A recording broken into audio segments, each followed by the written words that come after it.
Well, I stirred up a hornet's nest when I started talking about what was going on with the completion of the cycle. Everyone's wondering at how much of a risk are we running? And I think there's a pretty good risk. So I've been talking about the fact that the cycle is completing. I have lots and lots of data that's coming in from other people doing different methodologies. We're all coming to the same conclusion, is that the real estate cycle that we've enjoyed for the last 3 years is coming to an end, and coming to an end in a pretty big way. So what does this mean for you? Well, if you're not going to move and you're perfectly happy, well, then probably not going to do anything. If you bought your house 4 or 5 years ago and this is home, you're going to live there for another 5 or 10 years, then you're like 80% of everyone else who's not selling, because only 20% of the people sell any time of the year. And those 20% are the ones that decide what the prices of the homes are in that neighborhood. And that's why we talk about, if you drill down to the 80% of the 20%, it really is a pretty small segment. You can have 4 or 5% of the people selling that are going to start the cascade. And once it starts, it's FOMO. Just like it was on the way up, it's the same as it is on the way down. Is that I want to buy, I want to buy, I want to buy, becomes I want to sell, I want to sell, I want to sell. And when there's no one there to buy from you because everybody's already bought, the question is, what's the price of something that there's no bid on? So if there's no bid, what's the price? The price can be pretty brutal. So that's what we're going to talk about today. I didn't mean to do this so quickly, but let's go to my very first slide and let's just start talking about what we have. So we're going to talk about my home market because that's what I'm most familiar with. And we're going to talk about if Phoenix is overvalued, how much is it overvalued? And I think it's certainly overvalued. Now, keep in mind, we've been talking about the fact that, Florida, Texas, and Arizona really is Phoenix, Arizona. It's Maricopa County. These are the best markets in the United States. They are certainly going to be affected. They're not going to be immune from a downturn in the economy, downturn certainly in the housing industry, which is coming. But they're not going to be as bad as everywhere else. So I'm going to quantify what I think we have here at risk in Phoenix. And you can extrapolate it to your marketplaces. I have been talking ad infinitum about the fact that if you're in a endangered city or somewhere that you have some real downside problems. So let me go to my very first slide. Let's just talk about this and let's get on with it. So now I keep showing this timing model. I'm going to show it a little more. This is very stylized. I'm going to show you some of the information that we have for it. But our model is saying that the end of the cycle is now. I've been forecasting for a number of years. Really, we've been talking about this since March of 2022, that this time frame was coming. We're here now, and I think that the second peak is forming now and may already be starting to turn over, and it is in the third quarter of 2023. That is where we are now. So I'm going to tell you that here in Phoenix, in Arizona, this is where you can see our bubbles. Now, you can see in the major one right here in the middle. I don't think my cursor probably works as well, but you can see this bump. This is the 2005 through 2008, late 2007, and you can see where it starts to slow down, and you can certainly see that bubble. Now, if you go all the way over to the right, you can see one peak. This is coming out of Federal Reserve Electronic Data System. You can see how it came down, and then it's starting to form another peak. Now, that's coming out of the Federal Reserve Electronic Data System. Let me go to my next slide, and I want you to take a real close look at this. Now, this is courtesy of John Wake. He has done an absolutely phenomenal job locally here, keeping track of what is going on in the Phoenix metropolitan area. And he goes back till really 2000. So he's got 25 years of data here. So let me just draw your attention. My cursor, I don't think shows when it gets recorded. To the left, and where this broken line is, that's in 2006. So at the bottom of 2006, we had the least amount of homes for sale we ever had. It was amazing. We had virtually, I think there was like 2,200 homes available in Phoenix, and I think we had 3 or 4 million people here. Only 2,200 homes available in 2006. It was March of 2006. Now I'm going to tell you, if you just move this forward 12 months and just come up, you can see this red line going up. And here's the kicker. Here's what people don't understand. Now I want you to pay attention to this, is that 12 months later, so that was March of 2007, from March of 2006 to March of 2007, 33,000 homes were listed in March of 2007. So we increased by 31,000 homes in one year, 12 months. 31,000 properties came to market. And in 2006, everyone's saying, oh my gosh, there's nothing to sell. And 12 months later, there were so many properties, you couldn't imagine. There were signs everywhere. And it got to be over 50,000 properties available for sale in 18 months. That's how quickly that came up. And I want to open this up a little bit and look at this green line. I'm going to tell you that you can see the two peaks very, very clearly here. John Wake here in Phoenix has done an absolutely outstanding job in doing the statistics here. So you can clearly see that there are two peaks are forming. Now, the first peak, that green one, that came in March of 2022, just as clear as a bell. I've talked about that ad infinitum that was there. And it came down about 11%. And you can see, I've told you that textbook would say it would come up 5 or 6%, maybe a 7%. It did come up. That's why you've had these increases in price. And you can see that it is starting to decline. Now we'll know if next month if it's come down a little bit. Again, 1 month does not make it a trend. However, it's got to start somewhere. And I'm telling you right now that you look at this and you can see that in June of 2023, it peaked, was the second peak, came in at $443,798 was the average sale in Phoenix, Arizona, through our ARMLS, so to be the regional MLS. In July, 30 days later, it is down. It's down to $435,000. So the price has come down. Now, if it continues down for that is definitely going to claim to be the second peak. And then we should start rolling over. And let me just go back here. So if that's where we're at, that means this top, that means the second cycle is completing, and we're going to go down the right side of this model. And that's where I think we're heading. So you're getting some forewarning on this. So if you need to do some things, you need to start thinking, I need to do it now.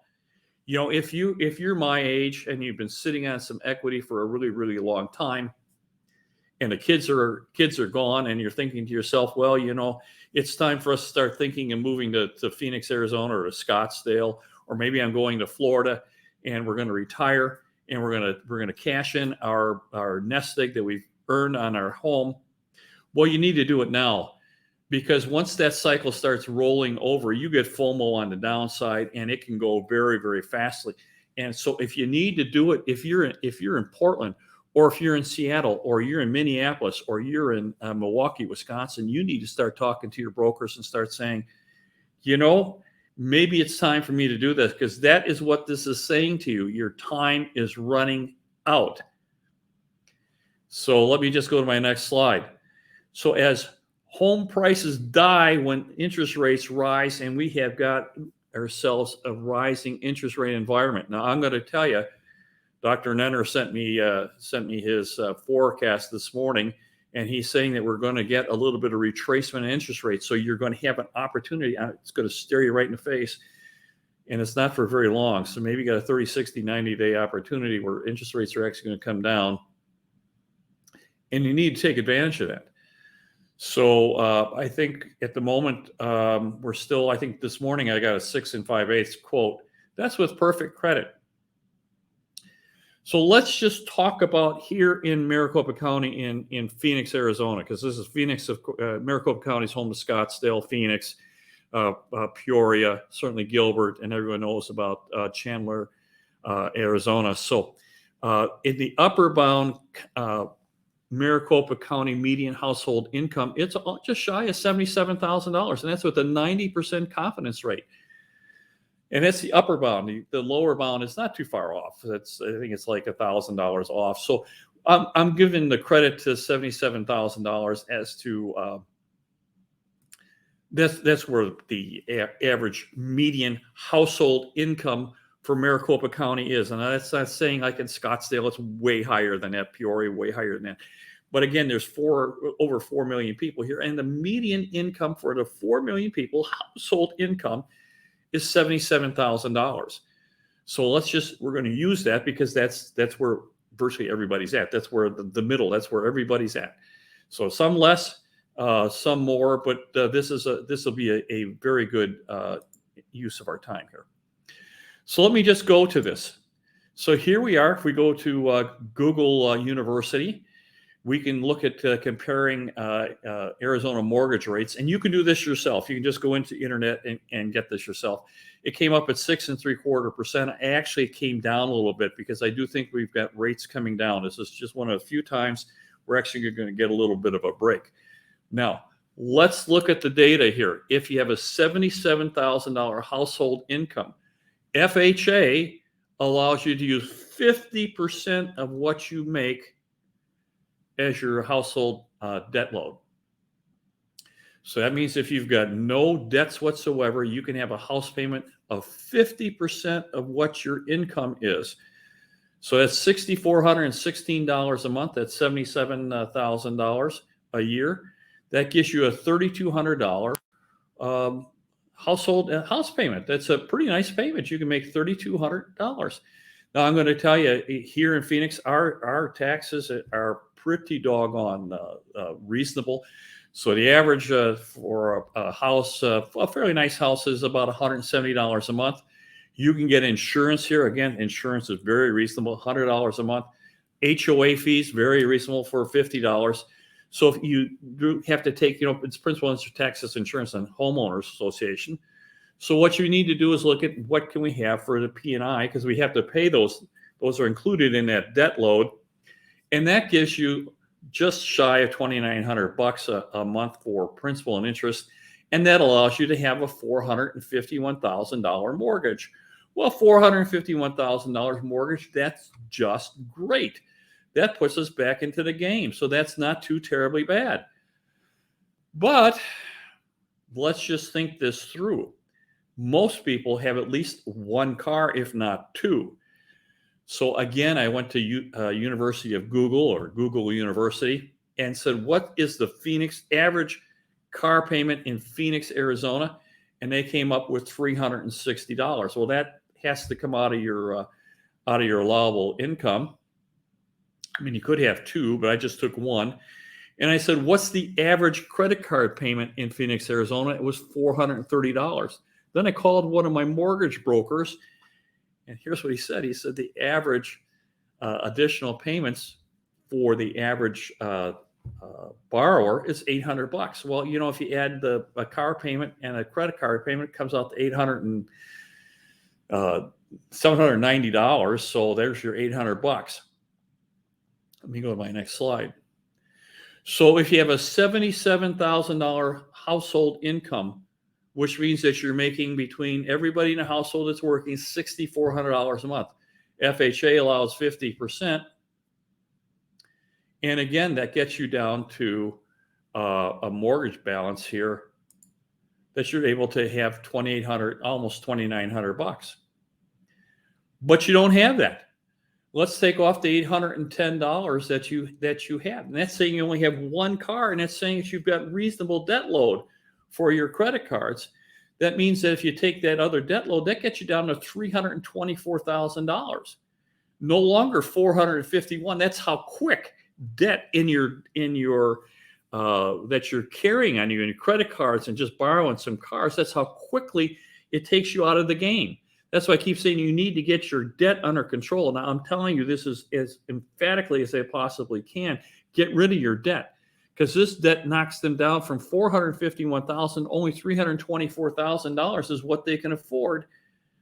And that's at 6 5/8. And I'm going to tell you, here's what happens if you don't have really good credit. If you go to get a conventional loan, they expect you to have a 740 credit score. And if you don't have a 740 credit score, you start having to pay a surcharge for that. And you can run your way up from 6 5/8 to 7 1/4 to 7.5% very, very quickly. And that means you don't qualify for anywhere near as much. So let me go to my next slide here, and let's see what this does to us. Because here's what's happening. Look at this. So the home values in Phoenix, Arizona, the average one. Now, I think this is from Realtor.com. I went into Realtor.com. They have $438,000 as the median sold home price for last month. $438,000. But you can't qualify but for $324,000. What are you going to do? So here it is, and I'm going to have to tell you. So once you get down to this $324,000, that's giving you a house payment of $2,200. Do you know what the average rental is in Phoenix, Arizona? It's $2,230. That's exactly what people are qualifying for a home. Except you can't get a home. It's actually cheaper to rent today than it is to buy, which is one of the other reasons we're telling you that the bubble here is deflating for us. So what does that mean? That means that we here in Phoenix, Arizona, if the average median sold price for July was $438,000 and the median buyer in Phoenix, Arizona could only qualify for $324,000, well, we're $114,000 overvalued. $114,000 now, and we've already deflated a little bit. That's telling us that we're 26% overvalued here in Phoenix, Arizona on metrics. This is what you can qualify for. What happens is that if you cannot sell your house, you have to get down to where it can be sold. And that's the risk that you run here in Phoenix, Arizona, one of the better markets in the country. We're 26% overvalued. Now, I've been saying that we could go down 30 to 35% around the country pretty easily. Maybe it's more. And, once we say this is where the metrics say we should stop, the pendulum never stops where you're supposed to, where you think it's going to stop. It's not going to stop exactly where coming down 26%. It's going to continue through that. And that's why you can see it can go from 35 to maybe 60%, which is what Charles Hugh Smith has been saying, is that we could get down that low. So this is the risk that you run. Now, I'm an investor here. I'm a really long-term investor. My properties are free and clear. So I'm going to accept that $2,200 a month that I get for rent. It's wonderful for me. This is what we look for. So I'm not looking to sell. I'm an income investor. But I'm saying this because if you're leveraged up and the property drops 26% and you only put down 10%, you're underwater. You're underwater a lot. So you need to start thinking to yourself, what am I going to do? So you need to start talking to your broker, your financial advisor, and take a look at where you are. Now, this is going to go away in 5 or 10 years. Here in Phoenix, Arizona, particularly, we have such a decades-long terrific upside potential here. The market here is going to be fantastic. It's just that we have a correction in a decades-long bull market, and that correction can be pretty brutal. Now, let me go to my next slide, and let's just talk about when you're not here in Phoenix. Now, we've been talking about the fact that could Chicago become an endangered city and go the way of Baltimore? Absolutely, positively. So my next slide is Baltimore. So I'm going to tell you what's going to happen. But we have failed cities here. Chicago could go the way of Detroit. It could go the way of Baltimore. And both Baltimore and Detroit are failed cities. The governance there has just destroyed the city. And of course, San Francisco, the beautiful jewel on the Bay of San Francisco Bay, is being destroyed.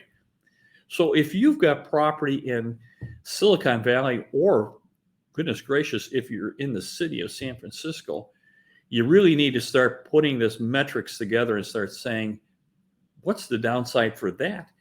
If Phoenix, which is one of the top destinations in the United States, has potential of a 26% downside risk, what do you suppose San Francisco's got? What do you suppose Portland has? Or Minneapolis, New Jersey, or New York? New York's got all kinds of problems. People are leaving New York. People are leaving Minneapolis.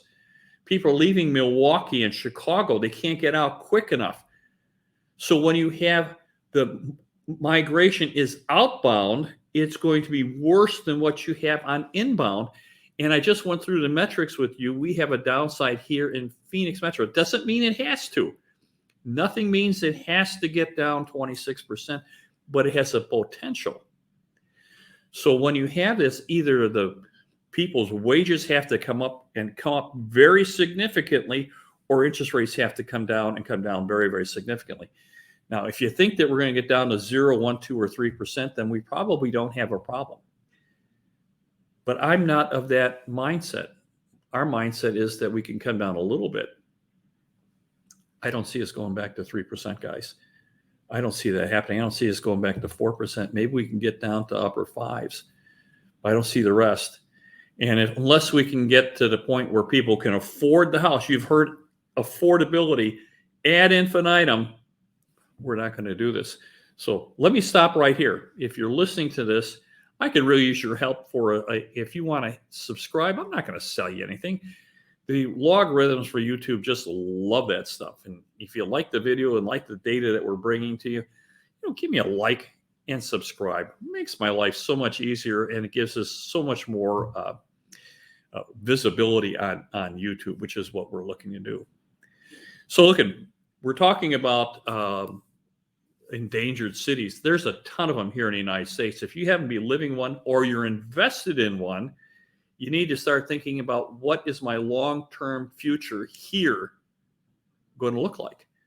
Now, I've talked to you about the fact that if you're in these endangered cities and you're an investor, you can avail yourself of the IRC 1031 exchange and just move your equity. It's very, very easy to do. It's tax deferred, so we're not going to have a tax event here. And it's just a great way to get your investments repositioned.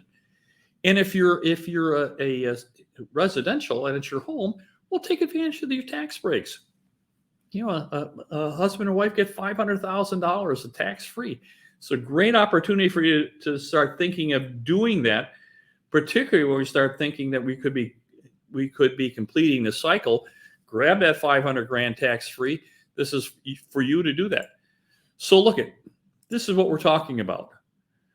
If you're an endangered city, Baltimore is spending billions of dollars to renovate their vacant homes. Billions and billions and billions of dollars. I don't even know if it's gonna work out for them or not. But let's not do that. You certainly don't want to see your investments go down and slide. I showed you, if you look back some of my videos that we've had 3 or 4 months ago, we're talking about how these office buildings in Baltimore have dropped from $80 million of selling to $20 million.